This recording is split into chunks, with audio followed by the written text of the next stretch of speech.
आप सभी को आपके अपना चैनल फिजिक्स वेता पर एक बार फिर मैं बहुत बहुत आपका वेलकम धन्यवाद स्वागत करते हैं। और आज हम जो एग्ज़ाम को ही ध्यान में रख करके अभी मैट्रिक का जो 17 तारीख से एग्ज़ाम होने वाला है उसी एग्ज़ाम को ध्यान में रख करके हम लोग मॉडल पेपर लेकर आए हैं। और आप मॉडल पेपर के बारे में विस्तृत एक्सप्लेन करना, ऐसा नहीं कि आप नहीं जानते, मॉडल पेपर वही है जो बिहार बोर्ड द्वारा जारी किया जाता है और उसी के पैटर्न पे यहाँ पे सवाल बनाया गया जो आपके एग्जाम में पूछा जाता है। तो विद्यार्थी क्या करना है, ध्यान से समझना है, समय नहीं गंवाना है, कम समय में बहुत सारा तैयारी करना है। इसलिए और बहुत अधिक हम लोग एक्सप्लेनेशन न कर पाएंगे। और चूंकि ऑब्जेक्टिव प्रश्न है और ऑब्जेक्टिव प्रश्न में अभी आपका उस समय ना है कि किसी भी सवाल को, एक सवाल को 4 बार 5 बार, फिर भी हम कोशिश करेंगे कि अगर उस सवाल से अगर सब्जेक्टिव भी अगर आता होगा तो हम सब्जेक्टिव को भी कवर करते हुए आगे चलेंगे। तो चलिए शुरू करते हैं आज का आपका जो देख रहे हैं ना यहाँ पे 10th के साइंस का जो मॉडल पेपर जो है, इसका जो पहला क्वेश्चन देखिए विद्यार्थी कहता है कि समतल दर्पण की फोकस दूरी, जो समतल दर्पण होता है विद्यार्थी, तो इस समतल दर्पण की फोकस दूरी क्या होता है विद्यार्थी, तो अनंत होता है। अगला है प्रकाश के अपवर्तन के नियम। देखिए कितना महत्वपूर्ण है प्रकाश के अपवर्तन के नियम। सब्जेक्टिव में पूछ सकता है कि प्रकाश के अपवर्तन के नियम से क्या समझते हैं और प्रकाश के अपवर्तन कितने नियम है, तो आप कहेंगे प्रकाश के अपवर्तन के 2 नियम है। समान नेत्र के लिए स्पष्ट दर्शन की न्यूनतम दूरी, यानी क्या, समान नेत्र के लिए स्पष्ट दृष्टि की न्यूनतम दूरी, वह न्यूनतम दूरी जिसे मनुष्य की आंखें स्पष्ट रूप से क्या कर पावे विद्यार्थी, देख पावे, उसे हम स्पष्ट दृष्टि की न्यूनतम दूरी कहते हैं। और स्पष्ट दृष्टि की न्यूनतम दूरी कितना होता है विद्यार्थी, तो 25 सेंटीमीटर। किस दर्पण की फोकस दूरी ऋणात्मक होता है? चिन्ह परिपाटी में पढ़ाए थे आपको हम कि सर अवतल दर्पण की फोकस दूरी ऋणात्मक होता है और उत्तल दर्पण की फोकस दूरी धनात्मक होता है, तो हम कह सकते हैं अवतल दर्पण। विद्युत शक्ति कैसे मात्रक? विद्युत शक्ति देखिए याद रखना होगा विद्यार्थी, आपके बुक में भौतिकी में जितने भी एसआई मात्रक है उन सारे एसआई मात्रक को एक बार जरूर याद कर लीजिएगा, क्योंकि एसआई मात्रक से बहुत सारा प्रश्न का होता है, 2-3 ऑब्जेक्टिव का होता है, आना ही आना है। तो याद रहे विद्युत शक्ति का एसआई मात्रक क्या होता है विद्यार्थी, तो वाट होता है। विद्युत चुंबकीय प्रेरण की खोज, विद्युत चुंबकीय प्रेरण की खोज किसने किया, तो आपको याद रखना होगा सर फैराडे ने। हजामत के लिए किस दर्पण का, याद कीजिए जब आपको हम बताए थे अवतल दर्पण का उपयोग, उसने बताए थे कि ना बताए थे अवतल दर्पण के 3 उपयोग में, सोलर कुकर ने बताए थे, हजामती दर्पण ने बताए थे, नाक कान गला के डॉक्टर इसका उपयोग करते हैं, साथ में गाड़ी के सर्च हेडलाइट में बताए थे, सर्च लाइट में होता है। तो क्या कहता है हजामती के लिए कौन सा दर्पण, तो अवतल दर्पण। लेंस की क्षमता और फोकस दूरी का दूरी एफ में क्या संबंध है, तो P बराबर क्या होता है विद्यार्थी, 1/f। तो P बराबर क्या हो जाएगा विद्यार्थी आपका 1/f हो जाएगा। देखिए अब यहाँ पे देखना है P बराबर 1/, यहाँ पे सब में देखिए सर P बराबर ही दिया हुआ है, तो देखा जाए सर 1/, देखिए यहाँ पे P बराबर FP है, इना होगा, चूंकि P बराबर 1/f होता है, P बराबर यहाँ पे 1/f यहाँ पे है, फिर यहाँ पे P बराबर 1/f, हाँ देखिए यहाँ पे, ठीक है ना। चलिए अगला है निम्न में से कौन सा पदार्थ लेंस बनाने के लिए, बहुत महत्वपूर्ण है, निम्न में से कौन सा पदार्थ लेंस बनाने के लिए प्रयुक्त नहीं होता है, तो कह देना होगा विद्यार्थी मिट्टी। किसी माध्यम के अपवर्तनांक म्यू का मान होता है, किसी भी माध्यम के अपवर्तनांक म्यू का मान क्या होता है विद्यार्थी, तो सबको याद है साइन आई बटा साइन आर, साइन आई बटा साइन आर बराबर क्या हो जाएगा विद्यार्थी, नियतांक हो जाएगा, ठीक है ना। तो हम कह सकते हैं साइन, देखिए यहाँ पे sign I plus sign R है, साइन आई गुना है यहाँ पे साइन आर बटा साइन, हाँ यहाँ पे क्या है आपका साइन आई बटा क्या है साइन आर है, या ऐसा होना चाहिए, ठीक है ना, साइन आई बटा साइन आर। मानव नेत्र के जिस भाग पर किसी वस्तु का प्रतिबिंब बनता है वो क्या होता है, तो दृष्टि पटल, जिसे हम क्या कहते हैं विद्यार्थी, रेटिना कहते हैं। इसके साथ साथ आपको मानव नेत्र का जो दृष्टि दोष है लघुत्तरीय में याद रखना होगा, दृष्टि दोष किसे कहते हैं और दृष्टि दोष कितने प्रकार का होता है, वर्णन करें और उसका निवारण, यह भी याद रखना है। समंजन क्षमता एकदम आपको दिमाग को बैठा करके रखना है। मोतियाबिंद क्या होता है, तो जो भी क्वेश्चन महत्वपूर्ण है हम बताते चलते हैं, आप ध्यान से देखना। जो नेत्र निकट स्थित वस्तु को साफ नहीं देख सकता है उसे क्या कहते हैं, सीधी सी बात है।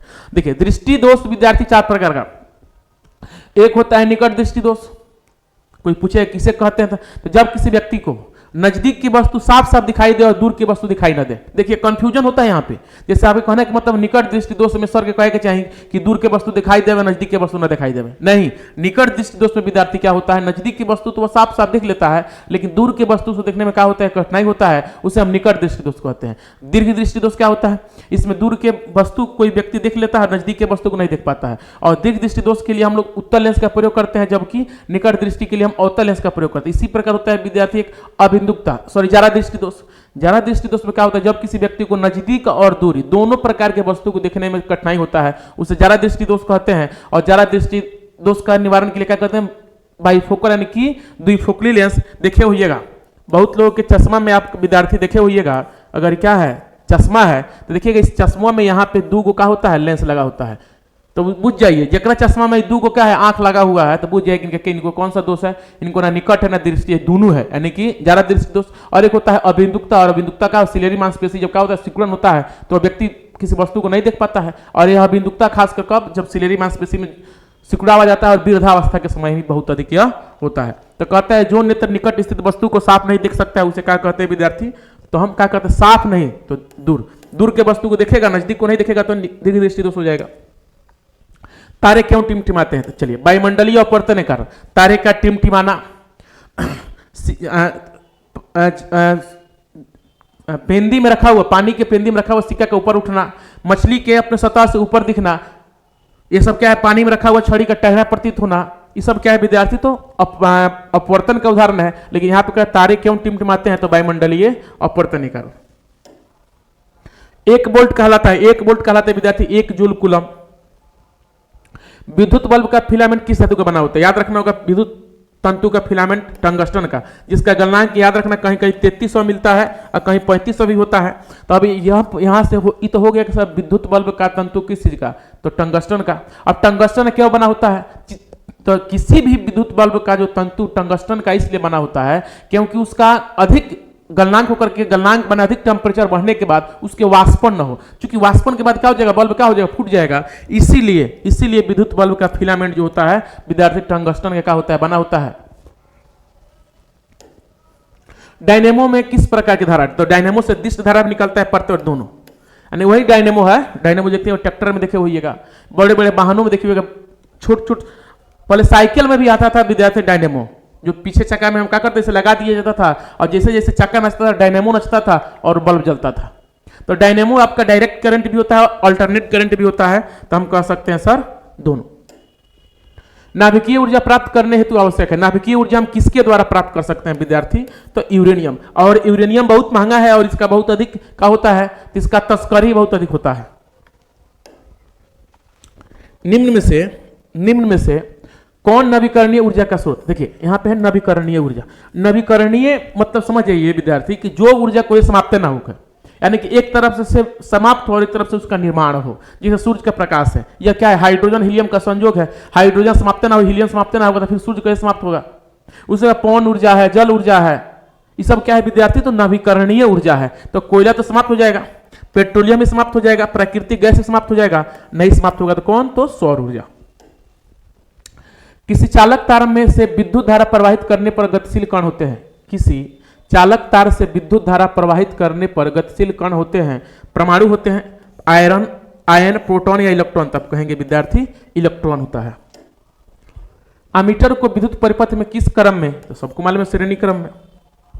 प्रकाश का वर्ण विक्षेपण किस उपकरण से किया जाता है, तो हम प्रिज्म से, ठीक है ना। अभी समझिए प्रकाश के वर्ण विक्षेपण से क्या समझते हैं, जब श्वेत प्रकाश किसी त्रिभुजाकार प्रिज्म से क्या होता है, गुजरता है तो प्रकाश के 7 रंगों में क्या होता है, बन जाता है, जिससे प्रकाश का वर्ण विक्षेपण कहते हैं। इसमें सबसे ऊपर विद्यार्थी क्या होता है, लाल रंग, और सबसे नीचे क्या होता है, बैगनी। अब यहां से बहुत सारे क्वेश्चन पूछेगा, किस रंग का तरंग सबसे अधिक होता है, तो कहना होगा लाल का, और सबसे कम किसका होता है, बैगनी का। सबसे अधिक विचलन किसका होता है, बैगनी का। सबसे कम विचलन किसका होता है, लाल। अब देखिए समझ ही लीजिए, अगर मान लीजिए कि विद्यार्थी क्या है, प्रिज्म है, और यहां से प्रकाश, चूंकि यह श्वेत प्रकाश होता है, जब ये पार करेगा तो विद्यार्थी कितने भागों में बांट जाएगा, इसे यह 7 भागों में क्या कर देगा, बांट देगा।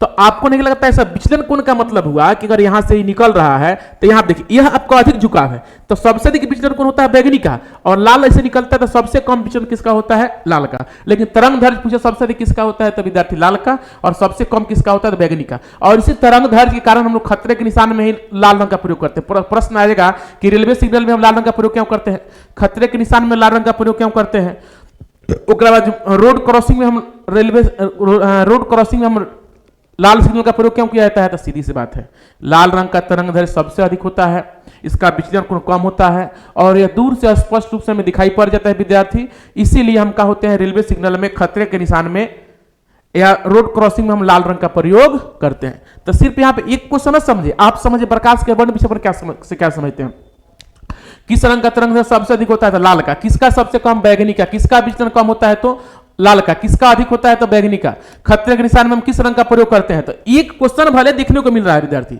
लेकिन इस क्वेश्चन से बहुत सारा आपका ऑब्जेक्टिव के साथ साथ सब्जेक्टिव भी का होगा बनेगा, ठीक है ना। तो क्या हो जाएगा विद्यार्थी, प्रिज्म हो जाएगा। विद्युत चुंबक बनाने के लिए प्राय किस छड़ का उपयोग करते हैं, सबको मालूम है सर, नरम लोहा का प्रयोग करते हैं। 1 जूल का मान होता है 0.24 कैलोरी। प्रतिरोधकता का ऐसा ही मात्रक होता है ओम मीटर। जल विद्युत संयंत्र किस ऊर्जा को विद्युत ऊर्जा में रूपांतरित कर देता है, स्थितिज ऊर्जा को। टिंडल प्रभाव प्रकाश के कौन सी परिघटना को प्रदर्शित करता है, तो याद रखना होगा प्रकीर्णन। अब है टिंडल प्रभाव किससे करता है, जब प्रकाश किसी कोलाइडी विलयन पर पड़ता है तो वह कण कुछ प्रकाश को अवशोषित कर लेता है और कुछ प्रकाश को क्या करता है, परावर्तित कर देता है, रिफ्लेक्ट कर देता है, उसे क्या कहते हैं हम टिंडल प्रभाव कहते हैं। और जो आप देखते हैं जो बाइक आप चलाते हैं, वाहन चलाते हैं, ठंडी के दिनों में जो धुंध होता है वह क्या एक प्रकार के साथ टिंडल प्रभाव का उदाहरण है, उसमें प्रकाश जाता है, लेकिन वह कण का होता है विद्यार्थी प्रकाश को ऑब्जर्व कर लेता है और बहुत कम मात्रा में ही प्रकाश को क्या करता है, वो रिटर्न करता है।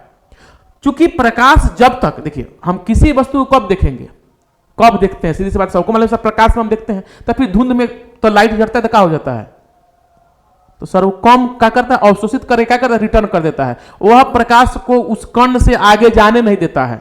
तो एक प्रकार कोलाइडी विलयन का उदाहरण यहां पूछता है, धुआं, धुंध, स्याही, कौन सा विलयन है, कौन सा लेंस अपसाइड, देखिए याद कीजिए बताए थे हम जब चर्चा किए थे सर, हम उत्तल लेंस को अपसारी कहते हैं, अवतल लेंस को अपसारी कहते हैं, उत्तल लेंस को अभिसारी कहते हैं। दर्पण में चले तो अवतल दर्पण को अभिसारी कहते हैं और उत्तल दर्पण को अपसारी कहते हैं। तो यहां पर कहता है अपसारी लेंस, तो आपका हो जाएगा विद्यार्थी अवतल लेंस। किस रंग का तरंग दैर्ध्य, किस रंग का तरंग दैर्ध्य सबसे बड़ा या सबसे अधिक होता है, तो विद्यार्थी लाल का, और सबसे कम किसका होता है, तो बैगनी का। घरों में विद्युत से दुर्घटना प्राय किसके कारण होता है, फ्यूज तार, शॉर्ट सर्किट, उच्च धारा, इसको क्या कहेंगे हम, शॉर्ट सर्किट। क्या कहेंगे विद्यार्थी हम, शॉर्ट सर्किट। फ्लेमिंग के वाम हस्त नियम में अंगूठा किस दिशा को बताता है, तो बल की गति। विभवांतर मापने वाले यंत्र क्या कहते हैं, तो वोल्ट मीटर। बैटरी से किस प्रकार धारा प्राप्त किया जाता है, तो विद्यार्थी डायरेक्ट करंट, एसी डीसी नहीं होता है। किसी कोलाइडी विलयन में निलंबित कणों से प्रकाश के प्रकीर्णन क्या कहते हैं, तो किंडल, टिंडल नहीं, क्या हो जाएगा विद्यार्थी, टिंडल होगा। देखिए क्विंटल है, किंडल है, तो ऑप्शन देख के मारिएगा सर, शुद्ध अशुद्ध में। संगमरमर का रासायनिक सूत्र क्या होता है, सबको मालूम है सर, CaCO3 होता है। यही आपका चूना पत्थर का भी होता है, यही आपका खड़िया का भी होता है। लिटमस विलयन जो बैगनी रंग का रंजक होता है किससे निकाला जाता है, तो सबको मालूम है सर, लिचेन के पौधा जिसे हम लाइकेन बोलते हैं। बेकिंग सोडा का रासायनिक सूत्र सबको याद है सर, बेकिंग सोडा का रासायनिक सूत्र क्या होता है, NaHCO3, NaHCO3 baking soda.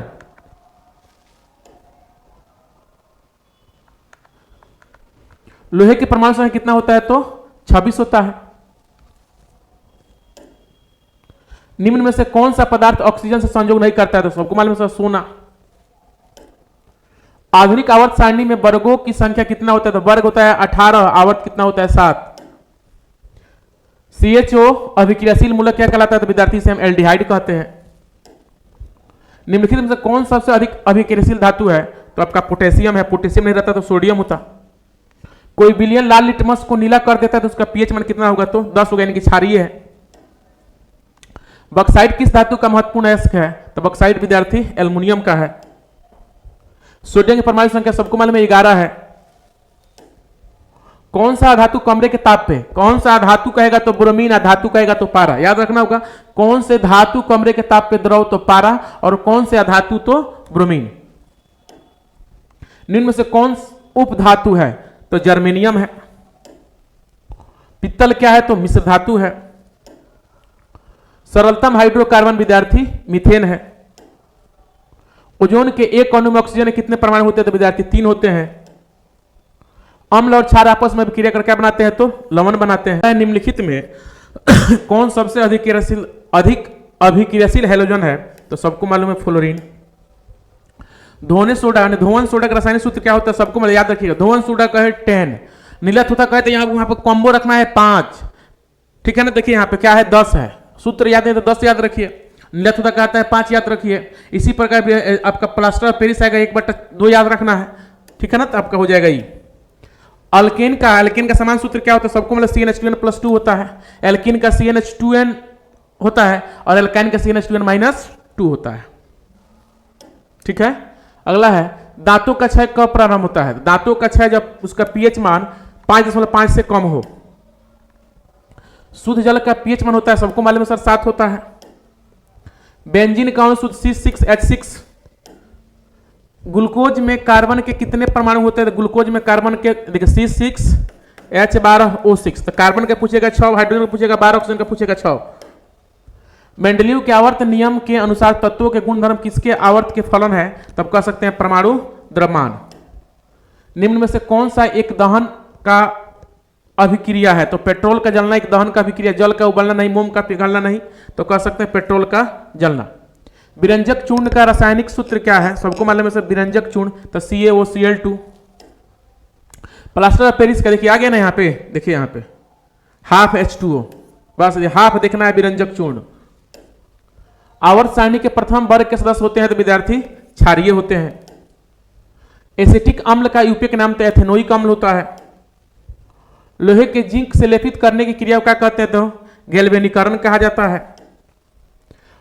Silver chloride का रंग सफेद होता है, सिल्वर आयोडाइड का रंग पीला होता है। स्वपोषी पोषण के लिए आवश्यक है क्लोरोफिल चाहिए, कार्बन डाइऑक्साइड चाहिए, जल चाहिए, सूर्य का प्रकाश, तब कह सकते हैं इनमें सभी। इंसुलिन की कमी से वही मधुमेह जिसे हम क्या कहते हैं विद्यार्थी?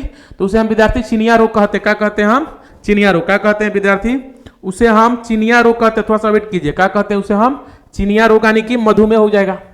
प्रकाश संश्लेषण की क्रिया में ऑक्सीजन बाहर निकलता है जल से, कार्बन डाइऑक्साइड, ग्लूकोज, तो नहीं विद्यार्थी कहेंगे हम जो भी प्रकाश संश्लेषण क्रियाएं होता है उसमें ऑक्सीजन कहां से निकलता है? तो ऑक्सीजन निकलता है जल से। जब जल का होता है टूटता है। हाँ, एक चीज याद रखना है सर, प्रकाश संश्लेषण सबको मालूम है। प्रकाश संश्लेषण कहां होता है? तो प्रकाश संश्लेषण होता है विद्यार्थी पत्ता में। पत्ता में कहां होता है? तो याद रखना होगा, बताना है सर पत्ता के कौन से भाग में, पत्ता के कौन से भाग में प्रकाश संश्लेषण क्रियाएं होता है। और उसमें उसका नाम एक उत्तक है, उस उत्तक में एक खम्भ कोशिका होता है, उसी खम्भ कोशिका में क्या होता है? प्रकाश संश्लेषण क्रिया होता है।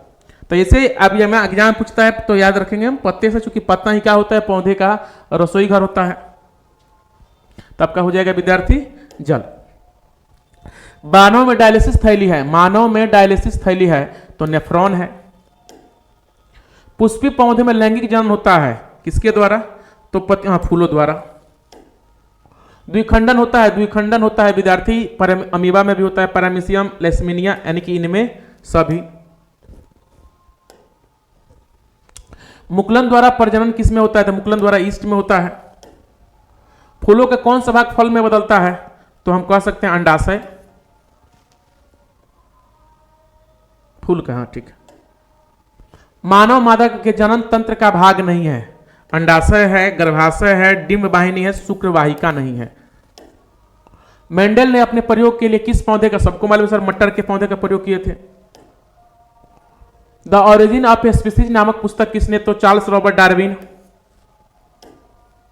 ओजोन परत पाई जाती है, याद रखना विद्यार्थी ओजोन से प्रश्न पूछता है। ओजोन, यही ओजोन परत है जो समताप मंडल में क्या होता है? पाया जाता है। और यह सूर्य से आने वाले अल्ट्रा वायलेट रे क्या करता है? हम धरती पे वायुमंडल में पहुंचने से क्या होता है? रुकता है। लेकिन आज के युग में हम लोग जितने प्रकार के हम क्या करते हैं, सेविंग करने के जो फोम होता है उसमें भी क्लोरोफ्लोरोकार्बन होता है जो ओजोन में क्या करता है? होल कर देता है। उसके बाद फेरॉन गैस होता है, फ्री से निकलने वाला जो CFC होता है, ये सब वायुमंडल ओजोन परत की क्षय का क्या होता है? कारण बनता है। एग्जाम में पूछता है ओजोन परत की क्षय का क्या कारण है? तो क्लोरोफ्लोरोकार्बन CFC, ठीक है ना। तो यहाँ पे पूछता है ओजोन परत पाया जाता है तो समताप मंडल में।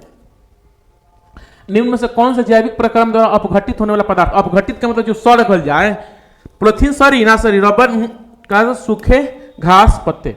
निम्नलिखित में से कौन एक उभयलिंगी जंतु है? तो सबको मालूम है केचुआ। कुत्ता है उभयलिंगी? नहीं है। बिल्ली है, बकरी नहीं, सब चूंकि ये अपने समान, चूंकि इनमें क्या होता है आपको सबको मालूम है, इसमें नर और मादा होता है, लेकिन केचुआ में नर और मादा दोनों का होता है, एक ही होता है, तो हम कह सकते हैं विद्यार्थी केचुआ।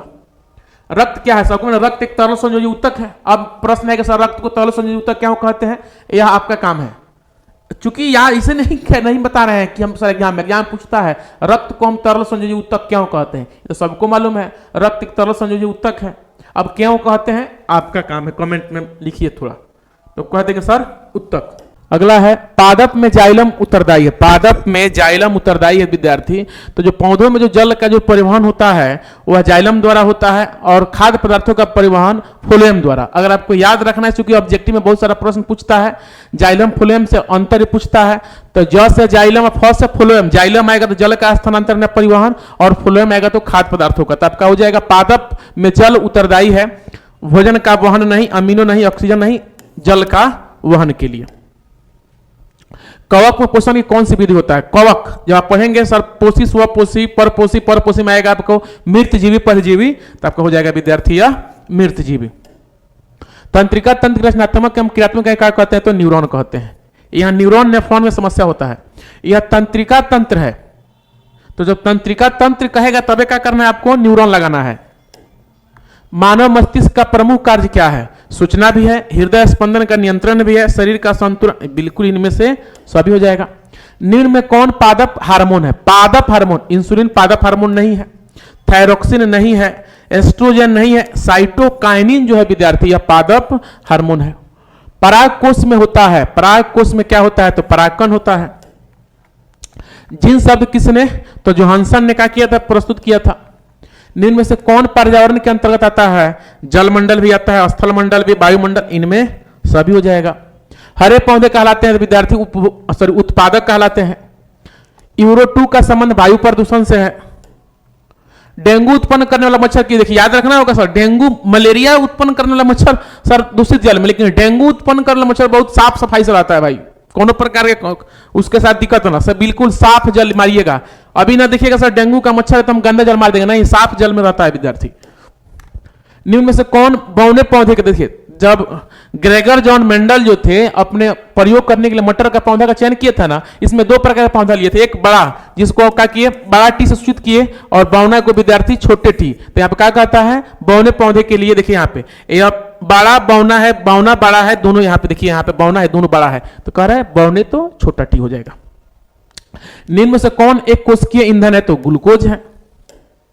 शुक्राणु का निर्माण होता है वृषण में, गर्भाशय, अंडाशय, इनमें सभी नहीं कहां वृषण में। अमीबा में पोषण मुख्यतः तो अंतर्ग्रहण द्वारा होता है, किसके माध्यम से? कुटपाद के माध्यम से होता है। मैग्नीशियम पाया जाता है, सबको मालूम है सर क्लोरोफिल में मैग्नीशियम पाया जाता है। किसमें अलैंगिक जनन मुकुलन द्वारा होता है? कौन है भाई? तो कह सकते हैं ईस्ट। निम्न में से कौन अम्ल में मादा जनन तंत्र का भाग नहीं है? अंडाशय है, गर्भाशय है, डिम माइन है, शुक्रवाहिका नहीं है। अनुवांशिक का पिता ग्रेगर जॉन मेंडल, याद रखना होगा ग्रेगर जॉन मेंडल, ठीक है ना। चलिए हमने 100 क्वेश्चन का किया, मॉडल पेपर का जो अब महत्वपूर्ण ऑब्जेक्टिव था हमने कहा कवर किया। इसके बाद हम लोग का ऑब्जेक्टिव के साथ साथ सब्जेक्टिव प्रश्न लेकर के आएंगे, तब तक के लिए आप मन लगाइए, खूब अध्ययन कीजिए। जय हिंद।